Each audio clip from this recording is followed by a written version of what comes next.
Friends, welcome to Sirimane. ತುಂಬ ಜನ ನನಗೆ ಮಾಡ್ತಾ ಇರೋ ಕಮೆಂಟ್ಸ್ಗೆ ಒಂದೇ ಒಂದು ಏನಪ್ಪ ಅಂದರೆ, ಯಾಕೆ ವಿಡಿಯೋ ಮಾಡ್ತಾಯಿಲ್ಲ, ವ್ಲಾಗ್ ಯಾಕೆ ಮಾಡ್ತಾಯಿಲ್ಲ ಅಂತ. ನಾನು ಆಲ್ರೆಡಿ ಲಾಸ್ಟ್ ವ್ಲಾಗಲ್ಲೇ ಹೇಳಿದೆ, ನಾನು ಹೆಲ್ತ್ ಅಷ್ಟು ಸರಿ ಇರಲಿಲ್ಲ ಇಷ್ಟು ದಿನ. ಜೊತೆಗೆ ಏನಂತ ಹೇಳ್ತಾರೆ, ನಮ್ಮಲ್ಲಿರೋ ನೋವು ಬೇಜಾರು ಕಳೆಯೋದಕ್ಕೆ ತುಂಬ ಟೈಮ್ ತೊಗೊಬೇಕಾಗಿತ್ತು.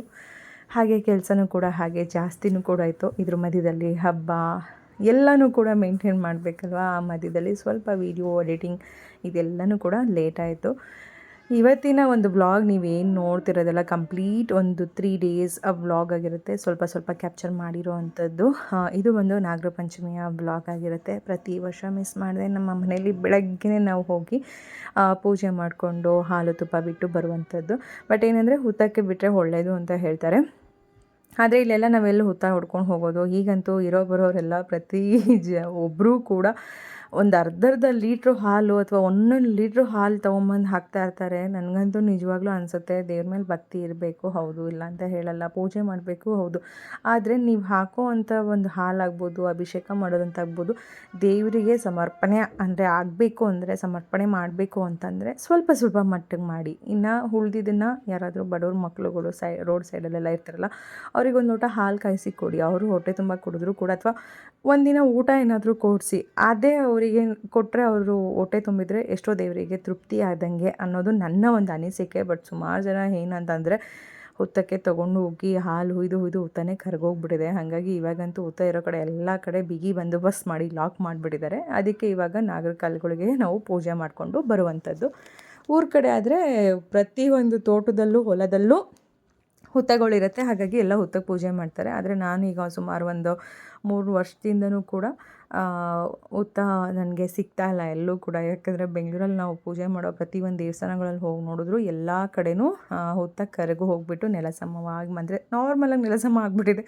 ಹಾಗಾಗಿ ಅಲ್ಲಿ ಹುತ್ತ ಇತ್ತು ಅಂತ ಒಂದು ಪೂಜೆ ಮಾಡೋ ಬದಲು ಓಕೆ ನಾಗರ ಕಲ್ಲಿಗೆ ಅಭಿಷೇಕ ಮಾಡ್ದಂಗೆ ಆಗುತ್ತೆ ಅಂತ ನಾನು ಒಂದೇ ಒಂದು ಲೋಟ ಹಾಲು ತೊಗೊಂಡಿರ್ತೀನಿ ಅಷ್ಟೇ. ನಾನು ದೇವರಿಗೆ ಭಕ್ತಿಯಿಂದ ಪೂಜೆನೂ ಮಾಡ್ತೀನಿ, ನೈವೇದ್ಯನೂ ರೆಡಿ ಮಾಡ್ಕೊಳ್ತೀನಿ. ಮಕ್ಕಳು ಸ್ಕೂಲಿಗೆ ಹೋಗೋಷ್ಟರಲ್ಲಿ ಅವ್ರ ಕೈಲೂ ಪೂಜೆ ಮಾಡಿಸ್ಬೇಕು ಅಂತಲೂ ಎಲ್ಲನೂ ರೆಡಿ ಮಾಡಿ ಇಟ್ಕೊಂಡಿರ್ತೀನಿ. ಹಾಗಾಗಿ ಬೆಳಗ್ಗೆ 4 ಗಂಟೆಗೆ ಎದ್ದು ಎಲ್ಲ ಕೆಲಸ ಮನೇಲಿ ಮಾಡಿ, ಹಸಕಿ ತಂಬಿಟ್ಟು ಹಾಗೆ ಎಳ್ಳು ತಂಬಿಟ್ಟು ಎಲ್ಲನೂ ರೆಡಿ ಮಾಡಿ ದೇವರಿಗೆ ಪೂಜೆಗೆಲ್ಲ ರೆಡಿ ಮಾಡಿಟ್ಕೊಂಡು ಮನೇಲೂ ಪೂಜೆ ಮಾಡಿ ಆನಂತರ ಇಲ್ಲೂ ಬಂದು ಪೂಜೆ ಮಾಡುವಂಥದ್ದು. ಯಾಕಂದರೆ ನಮ್ಮ ಮಕ್ಕಳು ನಮ್ಮ ಜೊತೆ ಎಷ್ಟು ದಿನ ಇರ್ತಾರೋ, ಅಥವಾ ಅವರಿಗೆ ಅವರ ಒಂದು ಏನಂತ ಹೇಳ್ತಾರೆ ಜವಾಬ್ದಾರಿಗಳು ಬರೋವರೆಗೂ ಎಷ್ಟು ಸಾಧ್ಯ ಅಷ್ಟು ನಮ್ಮ ಮಕ್ಕಳಿಗೆ ನಮ್ಮ ಒಂದು ಆಚಾರ ಆಗ್ಬೋದು, ವಿಚಾರ ಆಗ್ಬೋದು, ನಮ್ಮ ಒಂದು ದೇವರು ಪೂಜೆ ಇವೆಲ್ಲನೂ ಕೂಡ ಮಕ್ಕಳಿಗೆ ಭಕ್ತಿ ಅನ್ನೋದನ್ನು ನಾವು ಕಲಿಸ್ಕೊಡ್ಬೇಕು ಅನ್ನೋ ಒಂದು ಕಾರಣಕ್ಕೆ ಪ್ರತಿ ವರ್ಷ ನನ್ನ ಮಕ್ಕಳು ಸ್ಕೂಲಿಗೆ ಹೋಗೋ ಅಷ್ಟರಲ್ಲಿ ಎಷ್ಟು ಬೇಗ ಕೆಲಸಗಳಾಗುತ್ತೋ ಅಷ್ಟು ಬೇಗ ಪಟಾಪಟ ಅಂತ ಹೇಳಿ ಕೆಲಸ ಮುಗಿಸಿ ಅವ್ರನ್ನ ಜೊತೇಲಿ ಕರ್ಕೊಂಬಂದೇ ಪೂಜೆ ಮಾಡಿಸಿ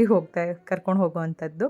ಹಾಗಾಗಿ ಅವ್ರಿಗೆ ಸ್ಕೂಲಿಗೆ ಹೋಗೋಷ್ಟರಲ್ಲಿ ಪೂಜೆ ಮುಗಿಸ್ಕೊಂಬಿಡೋಣ ಅಂತ ಬೆಳಗ್ಗೆ ಒಂದು 6:30 7 ಗಂಟೆ ಅಷ್ಟರಲ್ಲೆಲ್ಲ ಇವತ್ತು ಮಕ್ಕಳನ್ನ ಕರ್ಕೊಂಬಂದು ಪೂಜೆ ಮುಗಿಸ್ಕೊಂಡೆ. ಆನಂತರ ಇವತ್ತು ಮನೇಲಿ ತಿಂಡಿ ಮಾಡಿರಲಿಲ್ಲ. ಯಾಕಂದರೆ ನನಗೆ ವರ್ಕ್ಲೋಡ್ ಜಾಸ್ತಿ ಆಗಿದ್ದರಿಂದ ಹಿಂದಿನ ದಿನವೇ ಯಾವಾಗಲೂ ರೆಡಿ ಮಾಡ್ಕೊತಾ ಇದ್ದೆ ತಿಂಡಿಗಳಿಗೆಲ್ಲನೂ ಕೂಡ ಮಾಡಿ ಮಕ್ಳಿಗೆ ಬಾಕ್ಸಿಗೆಲ್ಲ ರೆಡಿ ಮಾಡಿ ಇಟ್ಕೊಂಡು ಮನೆಗೆ ಹೋಗಿ ತಿಂಡಿ ಮಾಡಿ ಕಳಿಸ್ತಾ ಇದ್ದಿದ್ದು.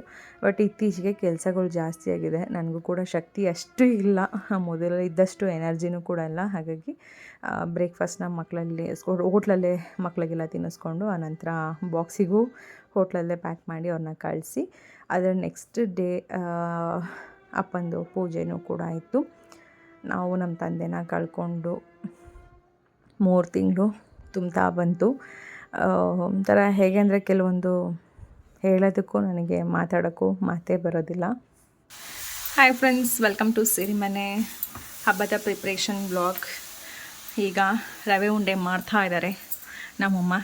ಸುಮಾರು ವರ್ಷನೇ ಆಗಿತ್ತು ನಮ್ಮಮ್ಮ ಈ ಥರ ಹಬ್ಬಕ್ಕೆಲ್ಲ ಬಂದು ರೆಡಿ ಮಾಡಿಕೊಟ್ಟು. ಚೈತು ಚಿಂಟು ಚಿಕ್ಕವ್ರು ಇದ್ದಾಗ ಬಂದಿದ್ದೆ, ನೆನಪೈತಮ್ಮ?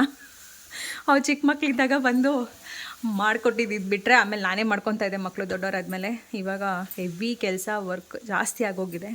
ಹಾಗಾಗಿ ನಮ್ಮಮ್ಮನ ಹೆಲ್ಪ್ ತೊಗೊಂಡೆಲ್ಲ ಮಾಡ್ತಾಯಿದ್ದೀವಿ. ಈಗ ರವೆ ಉಂಡೆ ಫಸ್ಟು ರೆಡಿ ಆಗ್ತಾಯಿದೆ, ಆನಂತರ ಕಜ್ಜಾಯ ಪಾಕಕ್ಕೆ ಇಲ್ಲಿ ರೆಡಿ ಮಾಡ್ತಾಯಿದ್ದೀವಿ. ಆಮೇಲೆ ಚಕ್ಲಿ ನಿಪ್ಪಟ್ಟು ಇಷ್ಟೇ. ಒನ್ ಡೇ ಮುಂಚಿತವಾಗಿ ಎಲ್ಲನೂ ಕೂಡ ಪ್ರಿಪೇರ್ ಮಾಡ್ಕೋತಾ ಇದ್ದೀವಿ ಈ ಸರಿ. ಯಾಕಂದ್ರೆ ನಾಳೆ ಎಲ್ಲ ಸುಮಾರು ಕೆಲಸ ಇದೆ, ಅದಕ್ಕೋಸ್ಕರ ಇವಾಗ ಮಾಡ್ತಾ ಇರೋದು. ಎಲ್ಲ ಹೆಂಗಂದ್ರೆ ಹಂಗೆ ಎಲ್ಲ ಇದೆ. ಬ್ಯಾಕ್ ಡ್ರಾಪ್ ಎಲ್ಲ ತೊಗೊಂಬಂದೆ ನಾನು. ಸುವರ್ಣಗೆಡ್ಡೆ. ಇದು ನಾಳೆ ಎಲ್ಲ ತರಕಾರಿ ರೆಡಿ ಮಾಡ್ಕೋಬೇಕು.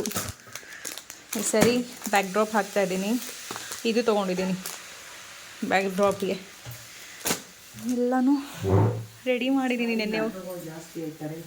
ಹೌದು, ಈ ಸರಿ ಜಾಸ್ತಿ ಜನ ನೆಂಟ್ರಿದ್ದಾರೆ. ಜಾಸ್ತಿ ಅಡುಗೆ ಮಾಡಬೇಕು ಈ ಸರಿ. ನನಗೆ ಹೆಲ್ಪಿಗೆ ಬೇಕೇ ಬೇಕು. ಇದ್ದಾಗೆಲ್ಲ ಬರೀ ನಾವೇ ನಂಟರುಗಳಿಲ್ಲ, ಮಾಮೂಲಿ ಜನ ಅಷ್ಟೇ ಕುಂಕುಮಕ್ಕೆ ಅಷ್ಟೇ ಇದ್ರು. ಈ ಸಾರಿ ಅತ್ತೆ ಮಗಳು, ಅತ್ತೆ ಇತ್ತಾಗೆ ಅಣ್ಣ ಅತ್ತಿಗೆ, ಇತ್ತಾಗ ಅಣ್ಣ ಅತ್ತಿಗೆ ಅವೆಲ್ಲ ಈ ವರ್ಷ ಜಾಸ್ತಿ ಬರ್ತಾರೆ.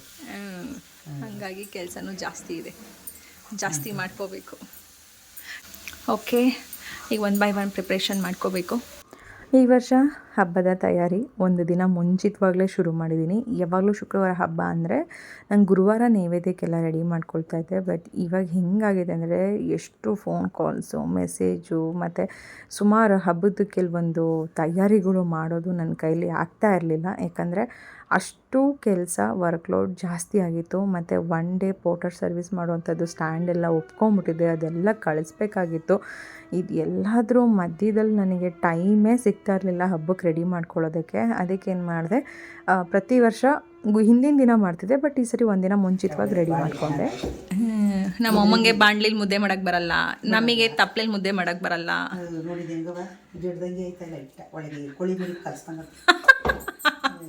ನಮ್ಗೆ ಇದ್ರಲ್ಲಿ ಮಾಡಿದ್ರೇ ಮುದ್ದೆ ಬರೋದು. ಬೇಕಾದ್ರೆ 10 ಜನಕ್ಕೆ ಮುದ್ದೆ ಮಾಡ್ತೀವಿ. ಕಲ್ತ್ಕೋಬೇಕಮ್ಮ, ಈಸಿ.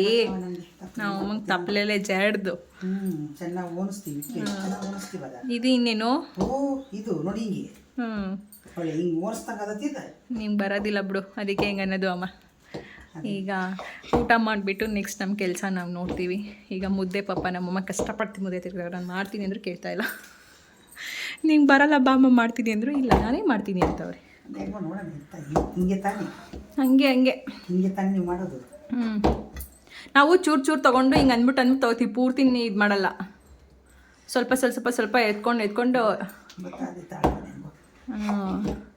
ಒಟ್ನಲ್ಲಿ ಬಾಂಡ್ಲಿ ಗಟ್ಟಿನ ನಮ್ಮ ಅಮ್ಮ ಗಟ್ಟಿನ ನೋಡೇ ಬಿಡೋಣ ಇವತ್ತು. ಬಾಂಡ್ಲಿ ಗಟ್ಟಿ ಆಗೋದೇ ನಾನೇ ಹೇಳ್ತೀನಿ, ಬಾಂಡ್ಲಿ ಎತ್ತಕ್ಕೆ ಆಗಲ್ಲ. ನಮಗೆ ಇಲ್ಲಿ ಕಜ್ಜಾಯ ಪಾಕ ರೆಡಿ ಆಗಿದೆ. ಕಜ್ಜಾಯ ಪಾಕ ರೆಡಿ, ಇನ್ನೇನು ಕಜ್ಜಾಯ ಹಾಕಬೇಕು, ಚಕ್ಲಿ ನಿಪ್ಪಟ್ಟು ಮಾಡಬೇಕು. ಅಷ್ಟೇ ಫ್ರೆಂಡ್ಸ್, ಮುಗ್ದೋಯ್ತು ಕೆಲಸ. ಆನಂತರ ಸ್ವಲ್ಪ ತರಕಾರಿ ಹಚ್ಕೊಂಡ್ಬಿಡ್ತು ಅಷ್ಟೇ. ಮುಗ್ದೋಗ್ಲಿಲ್ಲ, ಇನ್ನೂ ಮಾಡಿಲ್ಲ. ಬಾಯಲ್ಲಿ ಮುಗ್ದೋಯ್ತು, ಕೆಲಸ ಮುಗ್ದಿಲ್ಲ.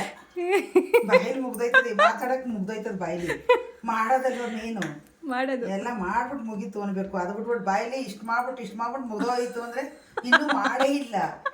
ರವೆ ಉಂಡೆ ಒಂದು ದಬಾಕ್ಬಿಟ್ಟು ಮುಗಾಯಿತು. ಕಜ್ಜಾಯ ಪಾಕ ಮಾಡಿಲ್ವಾ ಅಮ್ಮ? ಅಯ್ಯೋ, ಅದು ಊದಿ ಎತ್ತಬೇಕಲ್ಲ.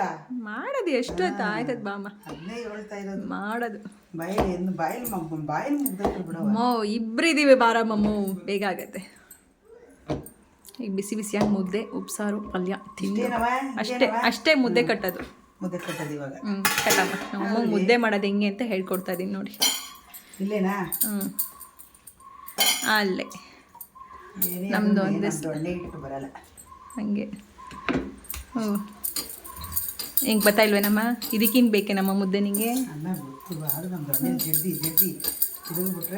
ಅದು ಅಭ್ಯಾಸ ಬಲ್ಲ. ಈಗೇನು ನೀರು ಬೇರೆ ಇಟ್ಟು ಬೇರೆ ಹೊಂದ್ಕೊಂಡೈತಾ? ನಿಮ್ಮ ಮಳಿಗೆ ಒಬ್ರಿಗೆ ಬಾಕ್ಸ್ಗೆ ನಾವಿಬ್ರು ಇಲ್ಲೇ ತಿಂತೀವಿ ತಾನೆ. ಇನ್ಸ್ಟಾಗ್ರಾಮಲ್ಲಿ ಅವತ್ತಿನ ದಿನ ನಾನು ಪ್ರತಿಯೊಬ್ಬರಿಗೂ ಒಂದು ರಿಕ್ವೆಸ್ಟ್ ಮಾಡ್ಕೊಂಡಿದ್ದೆ, ಯಾರೂ ಫೋನ್ ಕಾಲ್ಸ್ ಮಾಡಬೇಡಿ, ನಾನು ಮಂಡೇ ಮೇಲೆ ನಾನು ಏನಿದ್ರು ರಿಪ್ಲೈ ಮಾಡೋದು, ಮೆಸೇಜ್ ಮಾಡಬೇಡಿ ಅಂತ ಹೇಳಿ. ಆ ಟೈಮಲ್ಲಿ ಒಂದಷ್ಟು ಜನ ನನಗೆ ಕಮೆಂಟ್ ಹಾಕಿದರು, ಅಮ್ಮನ ಫೇಸ್ ನೋಡಿ, ಸುಷ್ಮಾ ಅಮ್ಮನ ಮುಖಕ್ಕೆ ಏನಾಗಿದೆ, ಯಾಕೆ ಅಮ್ಮನ ಮುಖ ಆ ಥರ ಆಗಿದೆ ಅಂತೆಲ್ಲ. ಅದು ಅಮ್ಮಂಗೆ ಏನಾಯಿತು ಅಂತಂದರೆ, ನಮ್ಮ ಮನೆ ಅಂದರೆ ಅಪ್ಪ ತೀರ್ಕೊಂಡಾಗ ಮನೆಗೆಲ್ಲ ಪೇಂಟಿಂಗ್ ಎಲ್ಲ ನಾವು ಮಾಡಿಸ್ಬೇಕಾದ್ರೆ ಬಾತ್ರೂಮ್ ಕ್ಲೀನಿಂಗಿಗೆಲ್ಲ ಆ್ಯಸಿಡ್ ತೊಗೊಂಬಂದಿದ್ರು. ಅಂದರೆ ಆ್ಯಸಿಡ್ ಅಂದರೆ ಅದು ನಮ್ಮ ಮನೇಲಿ ಇವಾಗ ರೆಂಟಿಗಿರೋರೆಲ್ಲ ಖಾಲಿ ಮಾಡಬೇಕಾದ್ರೆ ಬಾತ್ರೂಮ್ ಕಮೋಡ್ಸ್ ಅಥವಾ ಆ ಥರದ್ದೆಲ್ಲ ಕ್ಲೀನ್ ಮಾಡಬೇಕಂದ್ರೆ ಆ್ಯಸಿಡ್ ಹಾಕಿ ಕ್ಲೀನ್ ಮಾಡೋವಂಥದ್ದು. ಆ ಥರದ್ದು ತೊಗೊಂಬಂದಿದ್ದು ಆ್ಯಸಿಡ್ ಏನಿತ್ತು ಎಕ್ಸ್ಟ್ರಾ ಉಳಿದಿತ್ತಲ್ಲ, ಇನ್ನು ನೆಕ್ಸ್ಟ್ ಏನಾದರೂ ಮನೆ ಖಾಲಿ ಮಾಡಿದಾಗ ಕ್ಲೀನಿಂಗಿಗೆ ಯೂಸ್ ಆಗುತ್ತೆ ಅಂತ ಅಮ್ಮ ಏನು ಮಾಡಿದರು, ಮೇಲ್ಗಡೆ ಒಂದು ಸ್ಟೋರ್ ರೂಮ್ ಇದೆ, ಆ ಸ್ಟೋರ್ ರೂಮಲ್ಲಿ ಇಟ್ಟಿದ್ರು. ಬಟ್ ಅದೇನಾಗೋದು ಎಕ್ಸ್ಪೈರಿ, ಅಂದರೆ ಅದು ಕೆಲವೊಂದು ಎಲ್ಲದಕ್ಕೂ ಒಂದೊಂದು ಎಕ್ಸ್ಪೈರಿ ಅನ್ನೋದು ಇದ್ದೇ ಇರುತ್ತಲ್ಲ, ಆ ರೀತಿ ಇನ್ನೊಂದು ಡೇಟ್ ಎಕ್ಸ್ಪೈರಿ ಆಗಿನೋ ಏನೋ ಬ್ಲ್ಯಾಕ್ ಬ್ಲಾಸ್ಟ್ ಆಗಿತ್ತು. ಆ ಬ್ಲಾಸ್ಟ್ ಆಗಿದ್ದನ್ನು ಅಮ್ಮ ಕ್ಲೀನ್ ಮಾಡೋಕ್ಕೆ ಹೋಗಿ ಅವರ ಸ್ಕಿನ್ನಿಗೆಲ್ಲ ಅದು ತಾಕಿ ಅದು ಬರ್ನಿಂಗ್ ಥರ ಆಗಿ ಆ ಸ್ಕಿನ್ನೆಲ್ಲ ಪೀಲ್ ಆಗಿರೋವಂಥದ್ದು. ನಾವು ಸ್ಕಿನ್ ಡಾಕ್ಟ್ರಿಗೆಲ್ಲ ತೋರಿಸಿದ್ದೀವಿ. ಬಟ್ ಏನು ಅಂತಂದರೆ ಸಮ್ಟೈಮ್ಸ್ ನಾನು ಎಲ್ಲರಿಗೂ ಹೇಳೋದಷ್ಟೇ ತಾಯಂದಿರಿಗೆ, ಏಕೆಂದರೆ ನಮಗೆಲ್ಲ ಇವಾಗ ಅದ್ರ ಬಗ್ಗೆ ಒಂದು ನಾಲೆಡ್ಜ್ ಇದೆ. ಕೆಲವೊಂದು ಎಲ್ಲನೂ ಕೂಡ ನಾವು ತೊಗೊಂಡಾಗ ಓದ್ತೀವಿ, ಮ್ಯಾನುಫ್ಯಾಕ್ಚರಿಂಗ್ ಡೇಟ್ ಯಾವುದು, ಎಕ್ಸ್ಪೈರಿ ಡೇಟ್ ಯಾವುದು, ಪ್ರತಿಯೊಂದೂ ಅಷ್ಟೇ, ಮೆಡಿಸನ್ಸ್ ಆಗ್ಬೋದು ಎಲ್ಲನೂ ಕೂಡ. ಹಾಗಾಗಿ ಯಾರೇ ಯಾವುದೇ ಒಂದು ವಸ್ತುನ ನೀವು ಎತ್ತಿಡಬೇಕಾದ್ರೆ ದಯವಿಟ್ಟು ಅದರಲ್ಲಂತೂ ಇಂಥ ಆ್ಯಸಿಡ್ ಅವು ಇವು ಎಲ್ಲ ಏನಿರುತ್ತೆ ಇದನ್ನೆಲ್ಲನೂ ನೀವು ಸ್ಟೋರ್ ಮಾಡಿ ಎತ್ತಿರ್ತೀರ ಅಂದರೆ ಸರಿ ನೋಡ್ಕೊಳ್ಳಿ, ಬಿ ಕೇರ್ಫುಲ್ ಅಂತ ಹೇಳೋಕ್ಕೆ ಇಷ್ಟಪಡ್ತೀನಿ. ಎಕ್ಸ್ಪೈರಿ ಡೇಟ್ ಎಲ್ಲ ಯಾವಾಗಿರುತ್ತೆ, ಇದನ್ನು ಸ್ಟೋರ್ ಮಾಡ್ಬೋದಾ ಅಥವಾ ಬೇಡವಾ ಅಂತ. ಈಗ ನಮ್ಮಮ್ಮ ಆ ಥರ ಅದನ್ನು ಎತ್ತಿಟ್ಟು ಅದು ಇಟ್ಟಲ್ಲೇ ಅದು ಬ್ಲಾಸ್ಟ್ ಆಗಿ ಅಮ್ಮನ ಮುಖಕ್ಕೆಲ್ಲ ಆ ಥರ, ಅಂದರೆ ಅದು ಕ್ಲೀನಿಂಗಲ್ಲಿ ಯಾರಿಗಾದ್ರೂ ಹೇಳಿ ಕ್ಲೀನ್ ಮಾಡಿಸಿದ್ರು ಆಗ್ತಿತ್ತು, ಅಥವಾ ಸೇಫ್ಟಿ ನಾವು ತೊಗೊಂಡು ಕ್ಲೀನ್ ಮಾಡಿದ್ರು ಬೆಟರ್ ಆಗ್ತಿತ್ತು. ಬಟ್ ನಮ್ಮಮ್ಮ ಸೇಫ್ಟಿ ಅವ್ರದ್ದು ಮಾಡ್ಕೊಂಡಿಲ್ಲ, ಫೇಸ್ ಎಲ್ಲನೂ ಕೂಡ ಏನೋ ಮಾಡೋಕ್ಕೋಗಿ ಅದು ತಾಕಿ ಆ ಥರ ಬರ್ನಿಂಗ್ ಆಗಿ ಅದೆಲ್ಲ ಸ್ಕಿನ್ ಪೀಲ್ ಆಗಿರೋದು.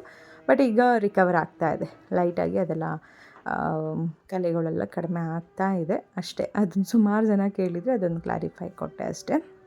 ಹಾಗೆ ಹಬ್ಬಕ್ಕೆ ಎಲ್ಲ ತರಕಾರಿನೂ ಕೂಡ ನಾನು ಬುಧವಾರನೇ ರೆಡಿ ಮಾಡ್ಕೊಂಬಿಟ್ಟೆ, ಏಕೆಂದರೆ ಗುರುವಾರನೇ ನಾನು ಸ್ಯಾರಿ ಟ್ರಿಪ್ಪಿಂಗ್ ಎಲ್ಲ ಲಕ್ಷ್ಮಿಗೆ ಮಾಡೋದನ್ನು ಇಟ್ಕೋಬೇಕು ಅಂತ ಅಂದ್ಕೊಂಡೆ. ಯಾಕಂದರೆ ಪೂಜೆಗೆಲ್ಲ ರೆಡಿ ಮಾಡ್ಕೋಬೇಕು, ಹಣ್ಣುಗಳು ತರಬೇಕು.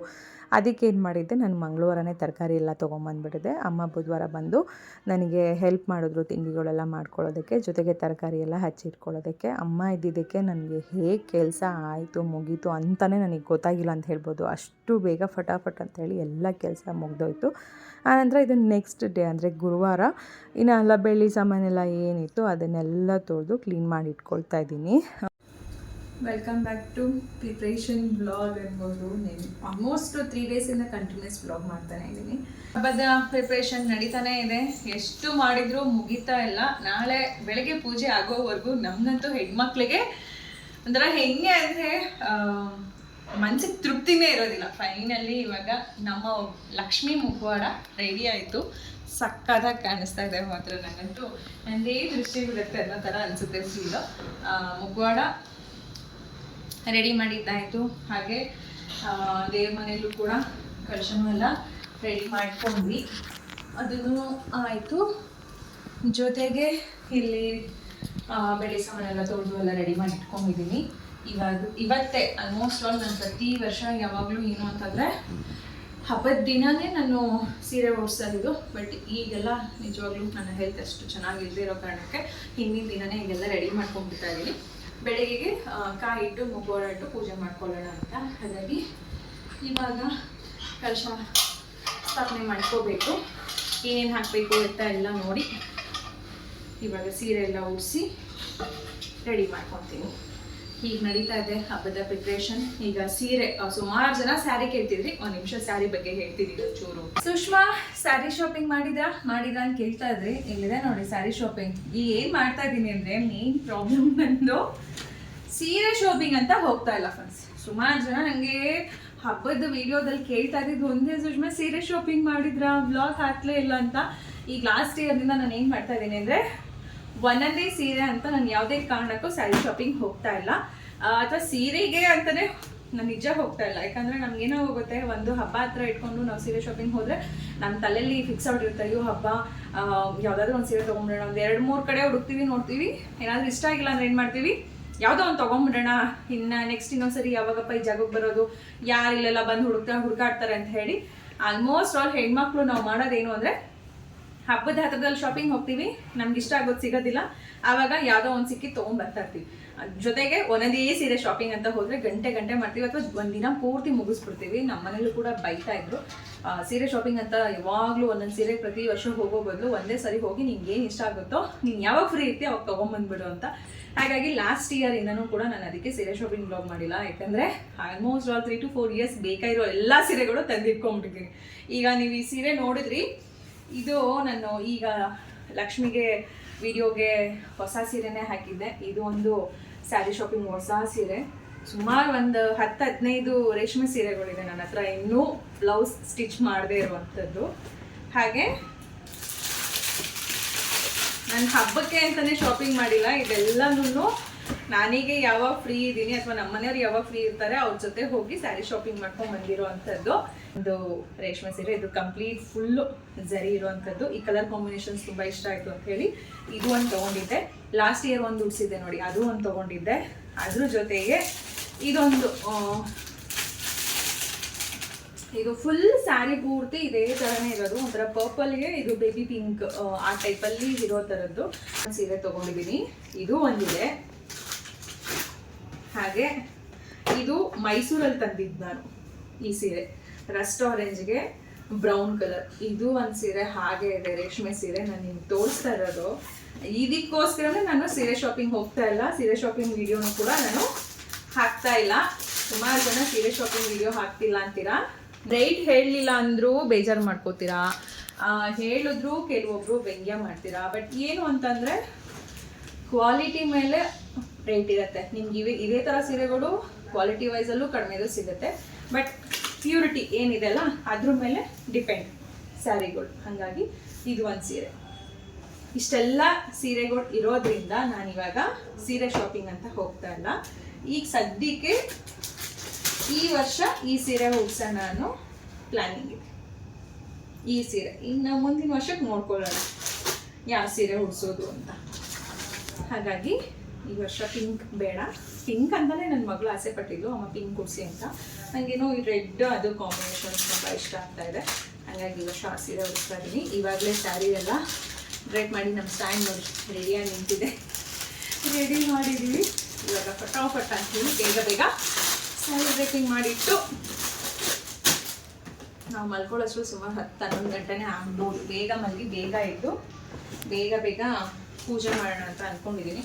ಹಾಗಾಗಿ ಸೀರೆ ಶಾಪಿಂಗ್ ಮಾಡಿಲ್ಲ, ಎಲ್ಲ ಒಟ್ಟಿಗೆ ಒಂದೇ ಸರಿ ಮುಗಿಸ್ಬಿಟ್ಟಿದ್ದೀನಿ. ಇನ್ನು 3-4 ವರ್ಷ ಸೀರೆ ಸವಾಸಕ್ಕೆ ಹೋಗಬಾರ್ದು ಅಂತ ಡಿಸೈಡ್ ಆಗಿದ್ದೀನಿ. ಇನ್ನೇನಾದರೂ ನಾನು ಸೀರೆ ಅಂತ ಹೋದರೆ ನಮ್ಮ ಮನೆಯವ್ರು ನನ್ನನ್ನು ಮನೆಗೆ ಆಚೆ ಹಾಕ್ಬಿಡ್ತಾರೆ.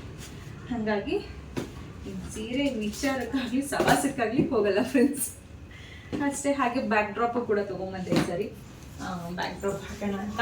ಚೆನ್ನಾಗಿದೆ, ಸಖತ್ತಾಗಿದೆ. ಅದೆಲ್ಲ ಸ್ವಲ್ಪ ಎಕ್ಸ್ಟ್ರಾ ಸ್ಟ್ಯಾಂಡೆಲ್ಲ ಮಾಡ್ತಿದ್ದೆ ನಾನು, ಸಖತ್ತಾಗಿ ಕಾಣಿಸ್ತಾ ಇದೆ.